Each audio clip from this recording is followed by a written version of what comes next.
Welcome to the Cross in the Desert, speaking hope and freedom to Iran. I'm your host, Randy L. Noble, and thank you so much for taking time out of your busy schedule to meet with me on this edition of the Cross in the Desert. I'm very passionate about the rights of women all over the world, especially in the Middle East. And I want to show you a copy of the book that I wrote specifically about the issue of women's rights in Iran. It's called The Rose of Nowruz, Dreams of Hope and Freedom. I wrote this about 2 years ago, and the Lord has really opened up many doors all over the world, including Iran and my friends in Iran, and human rights groups throughout the world, especially in Canada. And I've been able to send this book on files to people and that can use the material to teach what I'm teaching about the rights of women. So I'm just really happy to be able to share this book all over the world and on Amazon.com. My whole motive, my whole reason for doing this is to be a voice for the helpless, to be a voice for those who can't because of radical governments that would seek and kill them for disagreeing and speaking up. And this is the command of the Bible in many places, but the verse I like to cite to you tonight from the Bible is in Proverbs chapter 31, verse 8, and I'm reading from the New Living Translation. It says, as a command to us as Christians, speak up for those who cannot speak for themselves. Ensure justice for those being crushed. Yes, speak up for the poor and helpless, and see that they get justice. And that's exactly what I do on the Cross in the Desert, is really to make known the cause of those who, because of governments that seek to destroy them, to be a voice for those who cannot speak up loud enough for themselves. Many people have tried in the past and have been put to death, especially in Iran by the Islamic regime, for disagreeing and speaking out about the government. What I want to speak to you tonight about is the real war on women. What do I mean by the real war on women? Well, in political circles here, particularly in the United States, there has been battles back and forth. Lots of mudslinging and accusations between liberals and conservatives, but particularly liberals, especially in the 1900s, who point back to that era when women were not allowed to vote and oppressed. And what they do, especially in the 2012 election, is try to say that conservatives have a war or an agenda on women, to suppress them, to hold them back from realizing all they can be, especially in the arena of sexual preference and abortion rights. And so liberals will say, conservatives don't understand women. They have a real agenda, a real war on them. And of course, conservatives come back and say, this is not true at all. We esteem women. We are working for their rights as well, too. And we may disagree, politically speaking, for the right to life and the rights of the unborn. They would say that. But this war continues on. And the famous phrase that has come out of this battle is the war on women. Well, I would like to take that phrase, the war on women, and redirect your thinking to the real war on women. And what I mean by that is that many of the liberals are not willing to speak up for their own gender who are being oppressed. And I would say that if liberals want to talk about the war on women, they need to speak up for those who are really suffering, where a real war on them exists. And I want to be very graphic about this. I want you to take a look at this picture very carefully and look at the disfigured faces of these women who live in Bangladesh, who live in Pakistan, and other parts of the world like India, that suffer at the hands of men, at the hands of governments that oppress women. And my point being is, when you take a look at this picture, graphic and offensive as it is, it's saying something. This should not be going on. This should not be happening. And I would say that this is an example of the real war on women. Now, in these cases I just showed you, many of these women are disfigured by acid attacks. Acid is thrown in their faces. This is predominant in places like India and Pakistan and Bangladesh. Why would any man stoop to such a level to disfigure a woman? Well, because of forced marriages and things like that. If a woman refuses, this is the fate that she can suffer. An acid attack to disfigure her face for life, to scar her emotionally for life. And so my point is, that is a visual example of not politics, conservative versus liberal, but let's take the term and apply it where it belongs. These helpless women are facing a real battle for life every day. And if we're going to use the term, the war on women, this is the real war, right here. Another example which I'm passionate about, that I posted on my Facebook page just a couple of days ago, was this picture. And I want you to look at it carefully. It's a picture of a passport that a woman in Iran would, of course, carry with her. But I want to read to you the caption behind it. Married women in Iran, regardless of age, and if they are valid passport holders, are required to obtain their husband's permission to depart the country. So if a woman is a valid passport holder in Iran, she just can't leave the country unless she has the permission of her husband. I put this up on Facebook. It got several hits because it's so sad and heartbreaking that women are treated like a dog on a leash. And when we talk about the real war on women, I want to take us now a little bit more towards the focus of Iran. You're going to see a picture here of a Muslim woman dressed in a hijab, and she's on the streets in Tehran, and these women behind her are part of what's called the Ghashti Irshad. They carry walkie-talkies. And you see the men there also, part of the same unit. They bring a van to those women who violate the Islamic dress code. And what they do is, if a woman is out on the streets of Tehran and her hijab is not properly put on, if it's showing too much hair, or the arms showing too much skin, or she's wearing makeup or fingernail polish, she can be confronted, forced to attend classes to transform her thinking back in line with the Islamic regime. She can be arrested and fined, and her family has to come up with a substantial bail. So, again, the term, the war on women, think of this for just a moment. You on the streets of Tehran, trying to survive every day.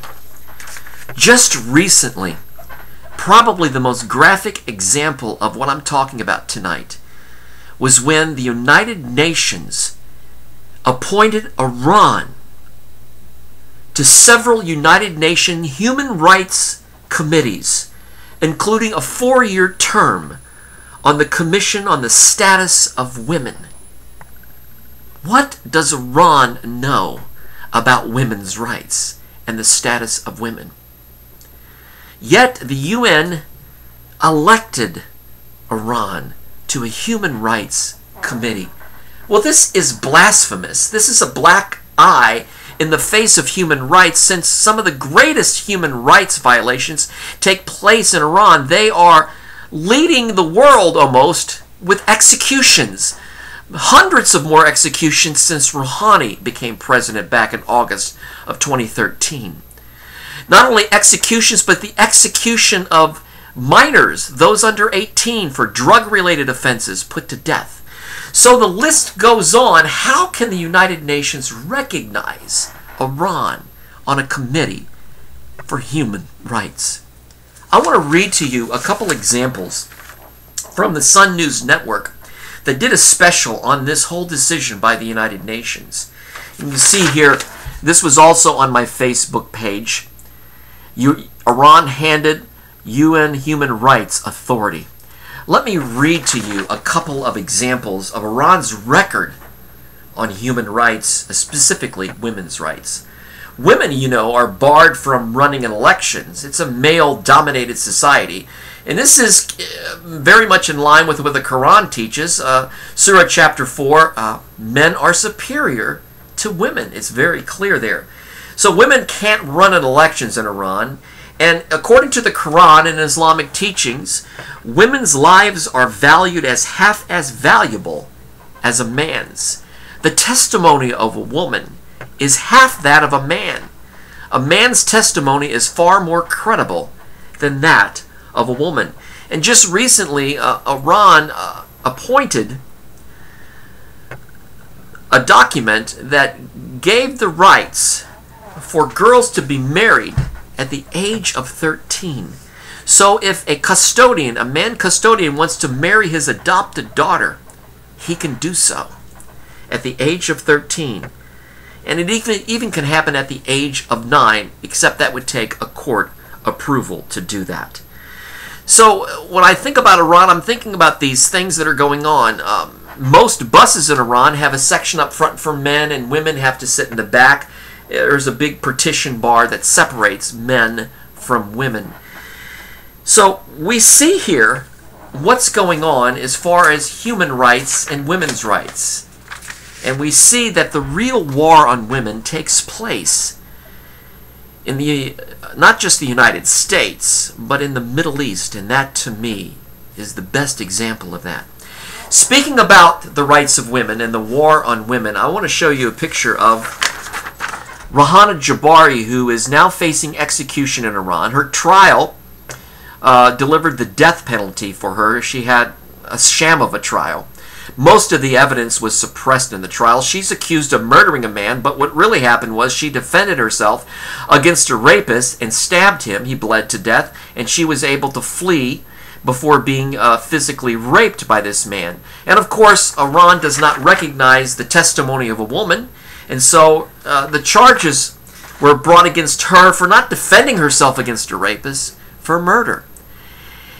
Very, very prominent in Iran is the way women are treated in their testimony. So Rahana Jabari is still sitting on death row. Her particular execution date has been temporarily postponed. And on my Facebook page, I carry her petition very often so that you can sign it and be a voice for her. But she's an example of the oppression of women in Iran. And let me bring this home to you so you'll understand this. This Islamic mindset against women. A few weeks ago, on the internet, I found a posting that just made me just grin. And it just was disheartening and heartbreaking to read this. This is what a Saudi professor said on the internet. He lives in Saudi Arabia. He is a professor. And it should infuriate every woman all over the world. We should hear liberal women speak up against something like this. This Saudi professor says if a woman gets raped walking in public alone, then she herself is at fault. If a woman gets raped walking in public alone, then she herself is at fault. She is only seducing men by her presence. She should have stayed home like a Muslim woman. And now you can see, with that disgusting, derogatory view of women, now you can understand a little bit about Rahana Jabari's situation. She's treated with the same kind of stereotype in the characterization, that really this rape was somehow her fault, and because she defended herself and the man died as a result of it, then she's the murderer. Instead of her being the victim, she's treated like a murderer. And this again is an example of the real war on women.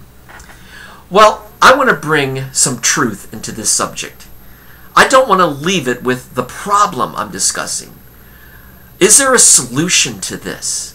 Is there something that can change this mindset?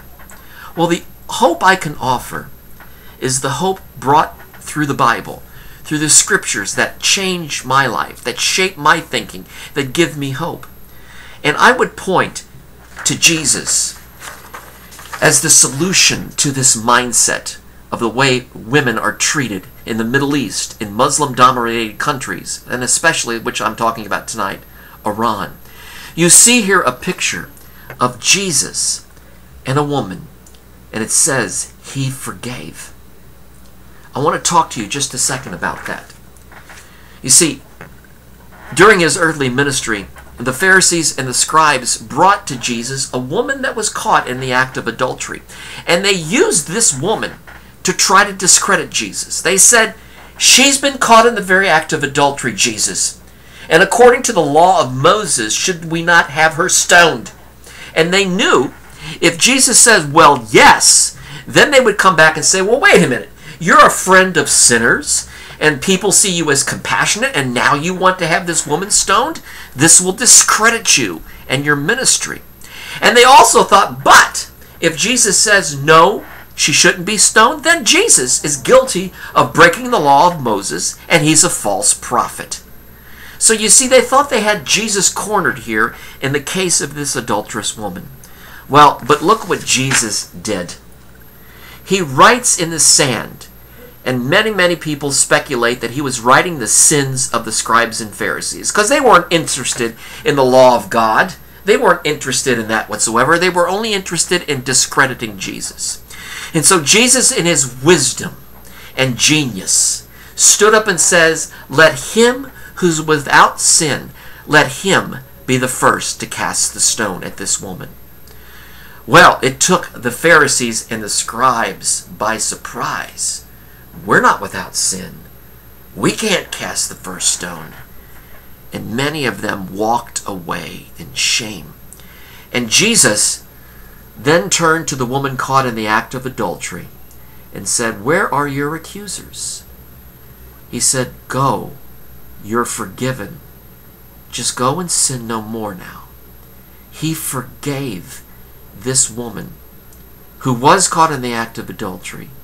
He stepped in, exposed the hypocrisy of the religious leaders, and forgave this woman. You see, my point is, when you look at Jesus, you look at the perfect model of how women are to be treated.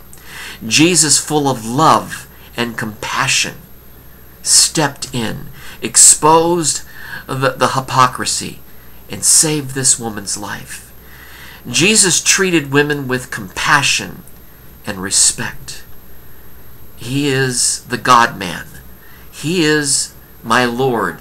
And I say he is the solution to the war on women.